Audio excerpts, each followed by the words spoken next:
Ikut salib itu ketika kita tetap damai sejahtera di dalam pergumulan dari setiap apa yang kita hadapi, baik itu sakit penyakit, dan dalam menghadapi pergumulan badai besar, kita tetap damai dan mengerti apa yang Tuhan rencanakan dalam kehidupan, itulah pikul salib. Selamat ya Inang. Baik, Bapak dan Ibu, kita akan masuk ke dalam eh, pemberitaan firman Tuhan. Mari kita berdoa. Bapa yang di surga, kami sangat bersyukur Tuhan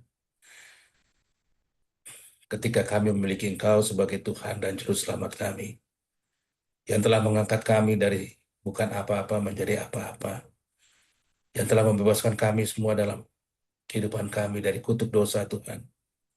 Untuk itu Tuhan, kami pada saat ini ingin lebih mengenal Engkau, supaya kami dapat melakukan apa yang Kau inginkan kami lakukan Tuhan. Dan kami juga ingin membicarakan bagaimana nubuatan-nubuatan dan bagaimana apa yang Kau beritakan mengenai hari depan kami kelak Tuhan.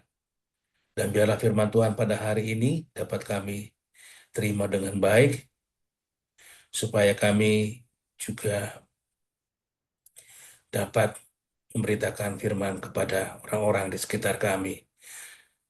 Berkati hati kami urapan Roh Kudus bagi hamba-Mu yang akan berbicara, demikian juga kepada semua yang mendengar.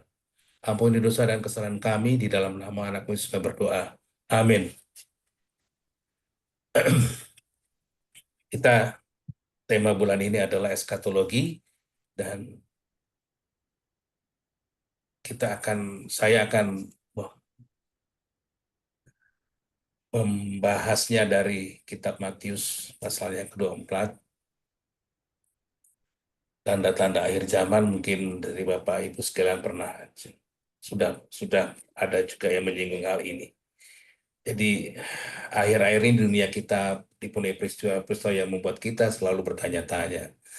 Mulai ada balon mata-mata yang terbang melintas negara, tumbuhan bahan kimia berbahaya di suatu wilayah, hingga gempa bumi dahsyat seperti di Turki yang lalu. Semua berita ini membuat kita berpikir, apakah ini ada hubungannya dengan tanda-tanda akhir zaman? Bahkan forum-forum elit global seperti World Economic Forum di Davos atau KTT pemerintahan dunia belakang ini menarik perhatian banyak orang. Belum lagi krisis global seperti yang pernah kita lewati. Ya, WHO pernah menyatakan darurat kesehatan baru-baru ini. Perang, gejolak politik, teknologi AI yang begitu pesat, serta kemerosotan moral di masyarakat. Semua ini membuat kita berpikir dunia ini sedang menuju kemana. Manusia berusaha meramal masa depan tapi sering reset. Dulu ada buku namanya Prediction for the Next Millennium, prediksi mengenai milenium berikutnya. Buku itu tahun 99, di situ ada para selebriti dan ilmuwan juga ada membuat apa yang mereka ramalkan tentang kehidupan kita di abad 21. Dan hasilnya cukup menggelikan. Ada yang meramalkan adanya perdamaian dunia, obat bagi semua penyakit, bahkan ada yang menuliskan balapan mobil di planet Mars. Tapi setelah lebih dari 20 tahun berlalu, ternyata ramalan itu tidak terpenuhi. Dunia kita justru dipenuhi konflik dan ketidakpastian. Masa depan manusia sering penuh harapan yang semu. Namun, Alkitab kita berbeda. Tuhan dalam firman-Nya memberi kita gambaran tentang masa depan yang jelas. Nubuat Alkitab itu begitu jujurnya. Ada hal yang mengagumkan, yang menanti orang percaya, tapi juga ada hal yang mencemaskan yang akan terjadi di dunia. Seperti ada ilustrasi ya. Saya pernah baca seorang pria konon bertemu ini dalam cerita, bertemu jin dan mendapat satu permintaan. Kemudian dia meminta sama jinnya diberikan informasi koran yang memuat satu halaman penuh mengenai apa saham yang akan baik di tahun depan agar ia bisa berinvestasi kaya. Jin itu mengabulkan, dan pria itu memegang koran masa depan. Ia begitu girang membayangkan keuntungan besar, Tapi ketika koran itu terbalik, ia melihat ada juga berita kematian dan menemukan namanya sendiri tercantum di situ. Seketika gembiranya sirna, masa depan itu memang seperti itu, mendebarkan bagi kita tahu bagian yang mengerikan.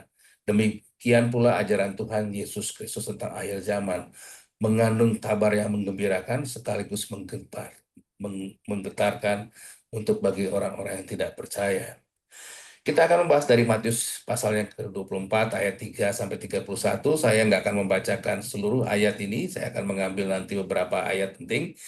Itu mengenai tanda-tanda akhir zaman. Yesus sendiri yang menyampaikan nubuat itu kepada muridnya. Dan kita akan memahami tanda-tanda akhir zaman menurut firman Tuhan. Dan mengaitkannya dengan kondisi dunia, termasuk Indonesia saat ini. Dan melihat bagaimana seharusnya kita bersikap.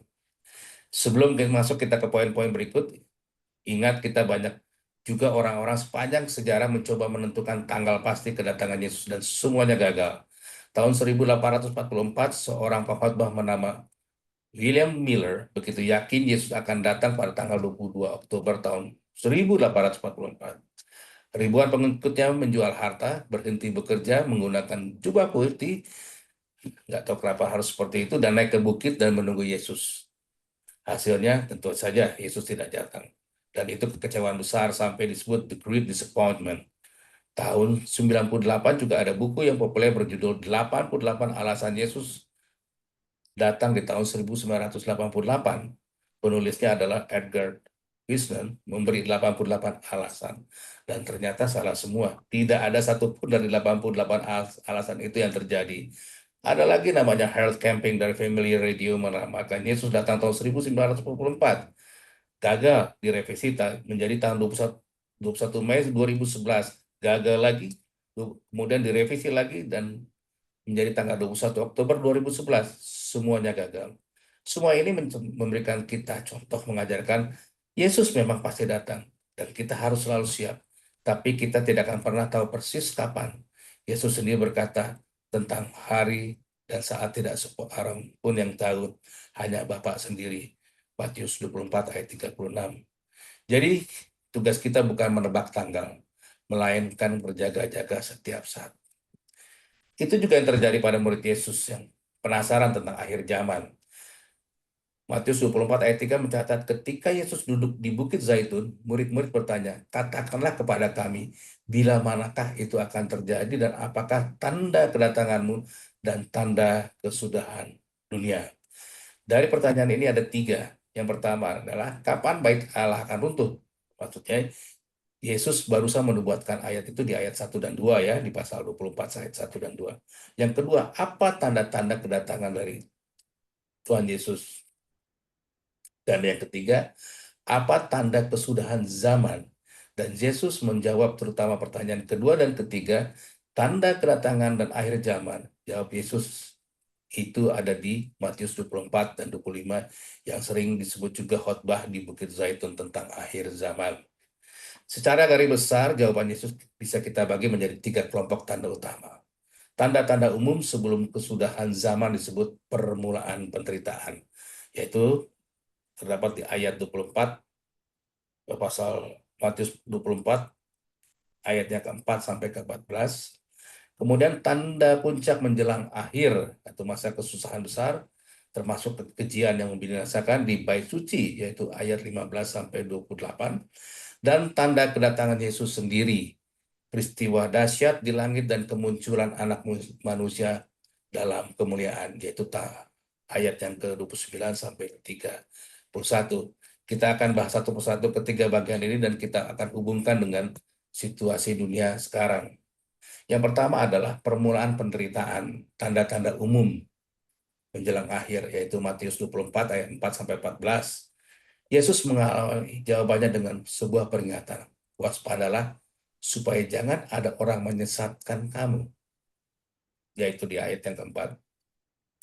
Ini penting, sebelum Yesus menjelaskan tanda-tanda luar, ia menegaskan bahwa penyesatan rohani di akhir zaman akan banyak penipuan rohani. Tanda pertama yang Yesus sebutkan, banyak orang akan datang dengan memakai namaku dan berkata, akulah Mesias, dan mereka akan menyesatkan banyak orang, yaitu di ayat yang kelima. Jadi Mesias-Mesias palsu dan nabi-nabi palsu akan bermunculan sepanjang sejarah hingga kini.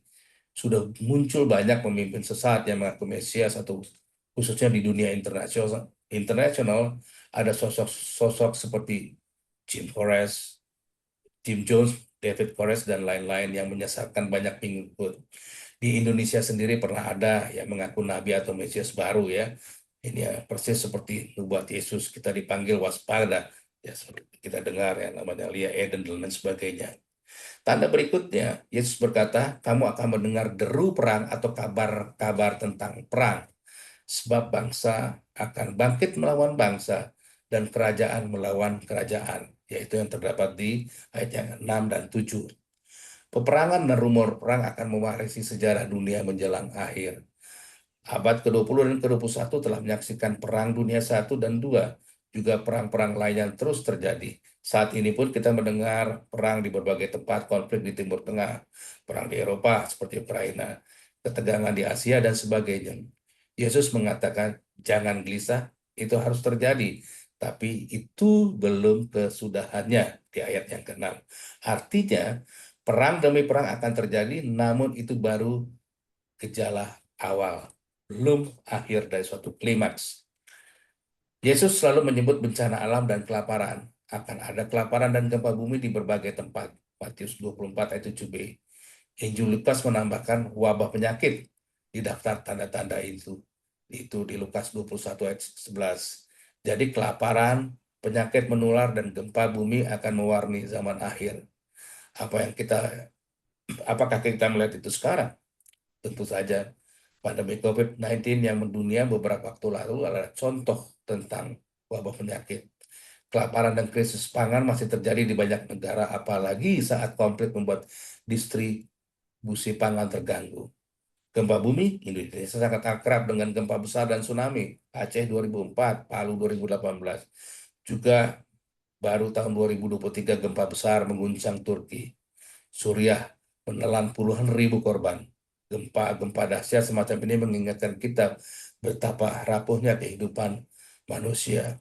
Yesus menubuatkan semua fenomena ini akan terjadi dan memang sedang terjadi. Dan menariknya Yesus mengatakan di ayat 8, akan tetapi semuanya itu barulah permulaan penderitaan menjelang zaman baru.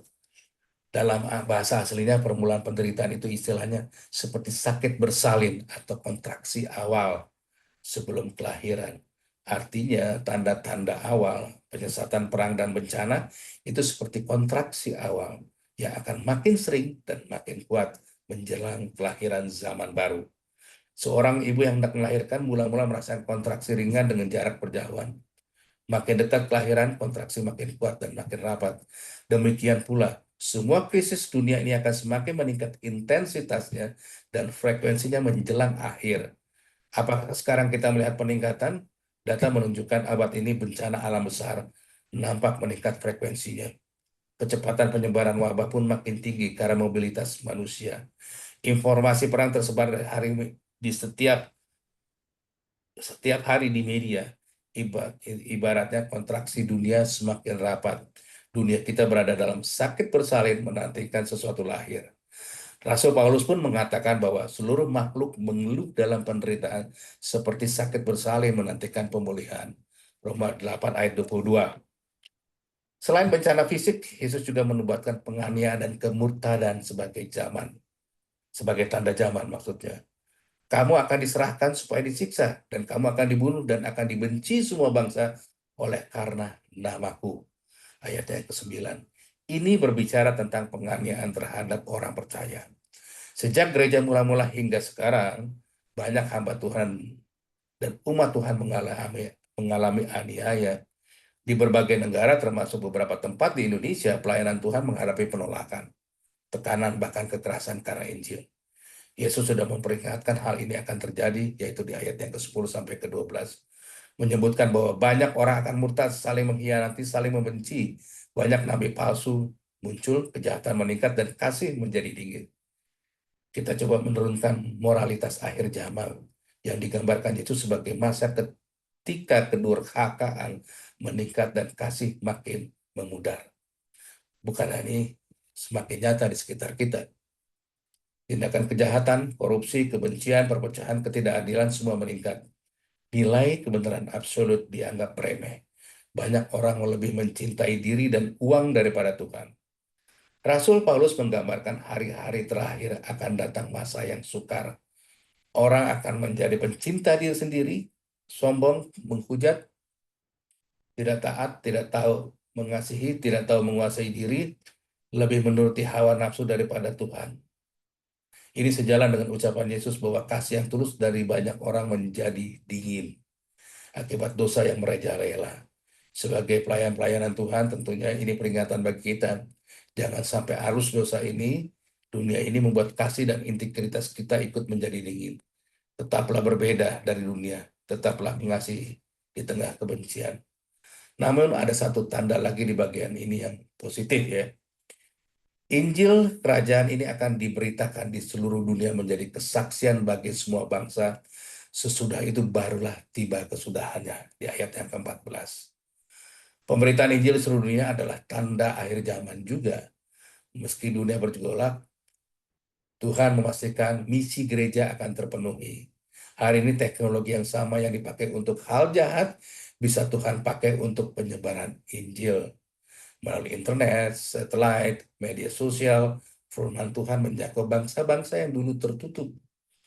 Di Indonesia kita lihat Injil makin tersebar melalui kebangunan rohani, siaran radio, TV rohani, dan bahkan seperti apa yang kita lakukan sekarang melalui Zoom. Kita bisa berhubungan dimanapun kita berada. Dan tentu kerja keras para hamba Tuhan di ladang misi. Puji Tuhan di tengah kelamnya akhir zaman selalu ada terang Injil bersinar.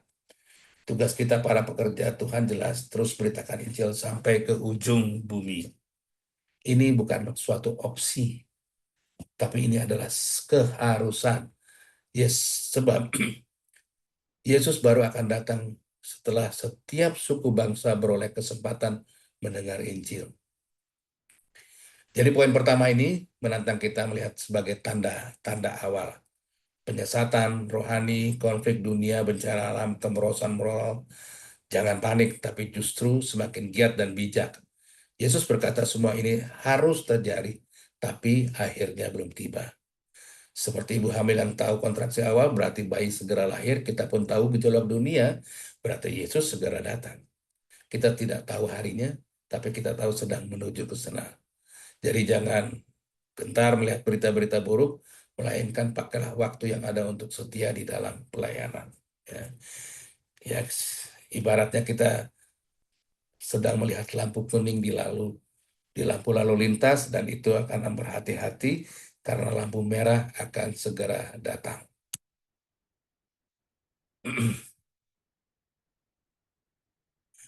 Yang kedua adalah puncak kesusahan, masa tribulasi dan kekejian yang membinasakan. Ini kita bisa baca di Matius pasal yang ke-24 ayat 15 sampai 28. Setelah menggambarkan tanda-tanda umum, Yesus beralih ke tanda khusus yang menandai dimulainya klimaks kesudahan. Ayat 15 mengatakan, jadi apabila kamu melihat pembinasa keji berdiri di tempat kudus, menurut firman yang disampaikan oleh Nabi Daniel. Ini terdengar seperti misterius ya, pembinasa keji atau dalam terjemahan lain, kekejian yang membinasakan. Mengacu kepada nubuat dalam kitab Daniel, Nabi Daniel ya, Daniel ke-9 ayat 27, pasalnya ke-11 ayat 31, dan juga pasalnya ke-12 ayat yang 11. Istilah ini dipahami sebagai suatu tindakan kekejian besar yang menodai bait suci sehingga mendatangkan kehancuran mengerikan. Sejarah mencatat bayangan penggenapan nubuat ini terjadi pada tahun 1607 Mas, ketika penguasa Yunani Antiochus Epiphanes menajiskan bait Allah di Yerusalem dengan menaruh altar Zeus yang mengorbankan babi di sana. Ini sebelum Masehi, memang tahun 1600 sebelum Masehi memang. Tapi itu mengerikan bagi orang Yahudi pada saat itu. Namun Yesus menyebut pembinasa keji ini seolah di masa depan. Artinya setelah zaman Yesus. Banyak teolog percaya nubuat ini menunjuk pada peristiwa di akhir zaman, khususnya pada masa tribulasi atau kesusahan besar. Khususan besar adalah masa penderitaan luar biasa selama 7 tahun menjelang kedatangan Kristus. Ini didasarkan atas nubuatan 70 minggu Daniel dan penyinggapan di kitab Wahyu. Yesus sendiri berkata, sebab pada masa itu akan terjadi siksaan yang dahsyat, artinya kesusahan yang besar, seperti yang belum pernah terjadi sejak awal dunia sampai sekarang, dan yang tidak akan terjadi lagi. Itu di ayat 21. Jadi ini adalah periode terburuk dalam sejarah manusia, jauh melampaui semua perang atau bencana yang pernah ada.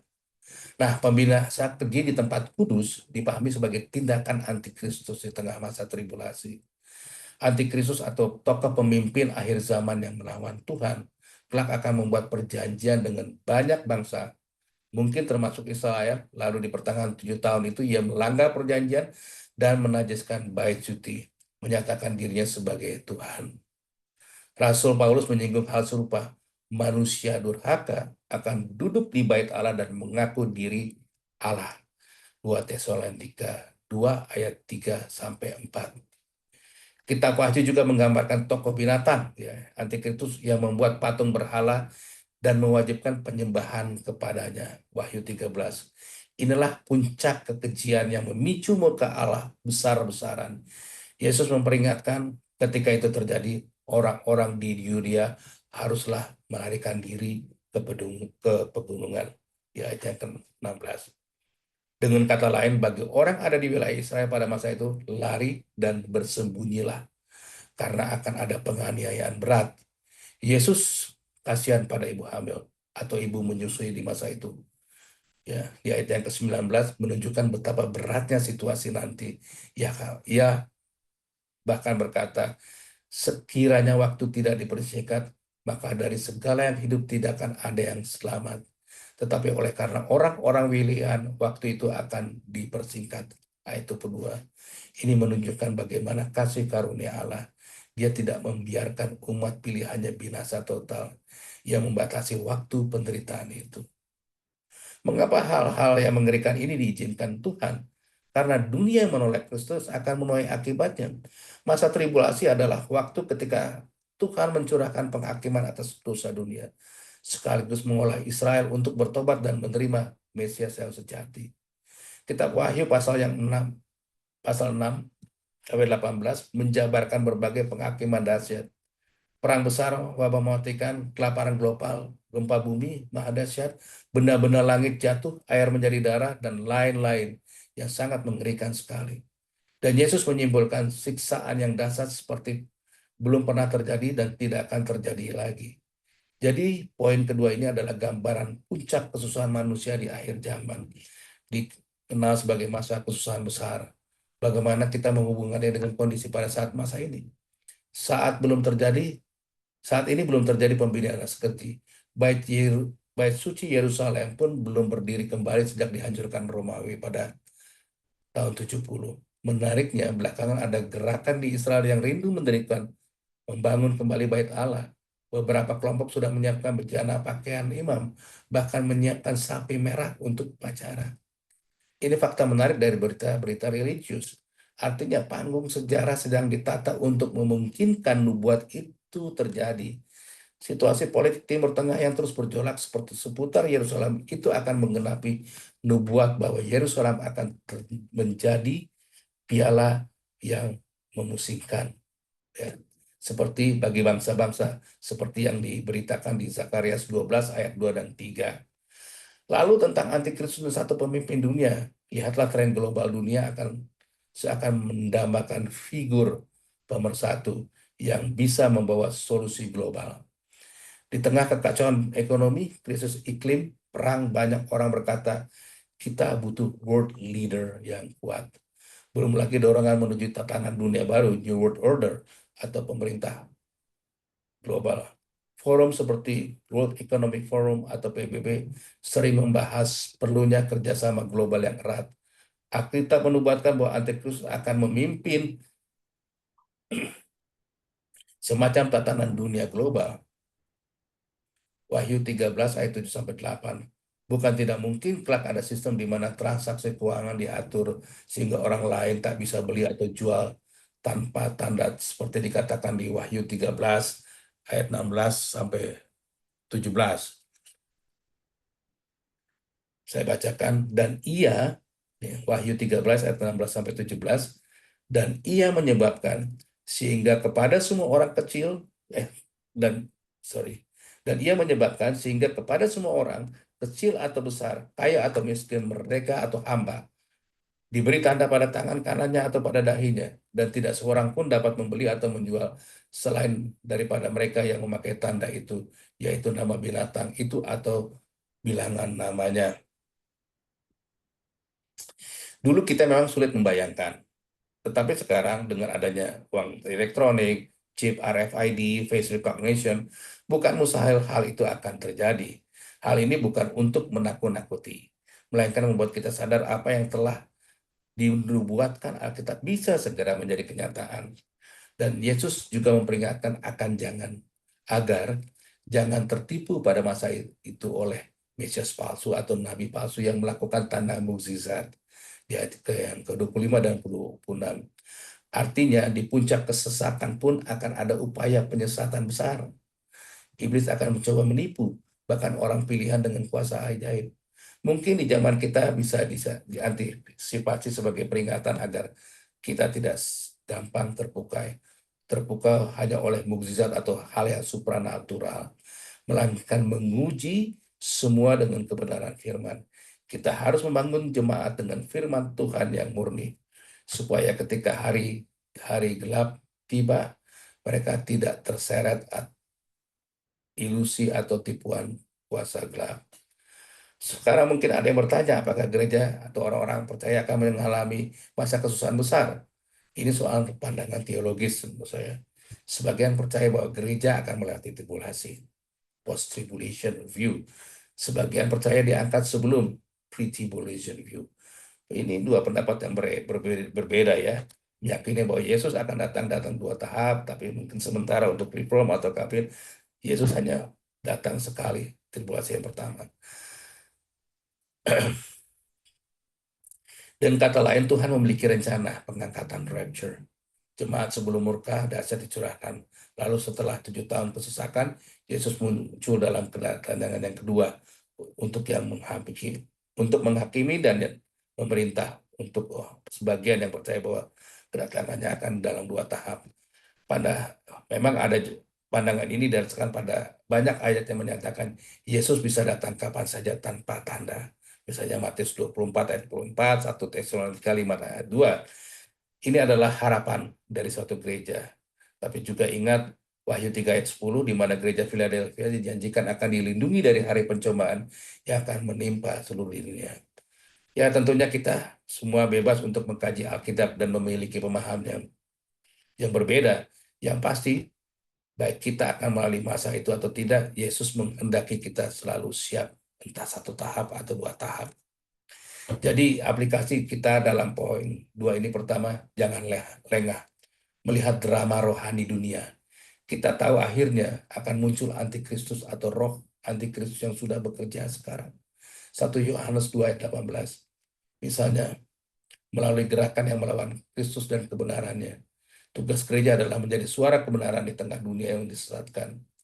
Dan yang kedua adalah menyiapkan umat menghadapi kemungkinan penderitaan. Yesus sudah menubuatkan penganiayaan. Gereja harus berakar kuat, para pelayan Tuhan dan pendeta, mari kita membimbing jemaat bertumbuh dalam iman yang teguh. Sehingga entah menghadapi aniaya skala kecil sekarang atau aniaya besar di akhir zaman, mereka tidak murtad. Ketiga, jangan takut meskipun tribulasi itu terdengarnya mengerikan. Ingat bahwa Tuhan tetap berdaulat. Ia sudah menetapkan batas waktu 7 tahun dipersingkat demi umat pilihan. Ia tahu nama setiap anaknya. Bahkan di kitab Wahyu digambarkan banyak orang akan bertobat dan tetap setia walaupun harus mati martir pada masa itu. Jadi Tuhan tetap bekerja menyelamatkan jiwa di tengah hukuman. Tuhan tidak akan pernah kalah dari. Dikatakan di Ayub 26 ayat 3. God is sovereign, God's fearsome. Everything in this cosmos fits into His plan. Tuhan berdaulat. Segala sesuatu yang ada di dalam dunia ini selalu cocok dengan apa yang Dia rencanakannya. Dan ketiga, kedatangan Yesus dalam kemuliaan, kepastian janji dan kesiapan kita. Ya, ini kita baca di ayatnya ke-29 sampai ke-31. Sampai kita pada puncak dari segalanya, Yesus datang kembali. Setelah masa kesusahan besar, Yesus berkata, segera sesudah siksaan pada masa itu, matahari akan menjadi gelap, dan bulan tidak bercahaya, dan bintang-bintang akan berjatuhan dari langit. Pada waktu itu akan tampak tanda anak manusia di langit, dan mereka akan melihat anak manusia itu datang di atas awan-awan di langit dengan segala kekuasaan dan kemuliaannya. Inilah puncak pengharapan kita. Yesus yang sama yang dulu lahir di Bethlehem, disalibkan, mati, naik ke surga, pasti akan kembali dengan kemuliaan penuh. Jika kedatangan pertamanya dalam kerendahan sebagai hamba yang menderita, kedatangan keduanya akan dalam kekuatan raja di atas segala raja.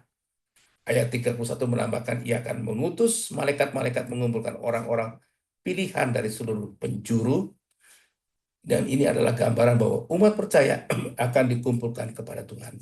Entah itu orang-orang kudus yang selamat melewati tribulasi, ataupun dalam perspektif lain ya, gereja yang datang bersama-sama dengan dia.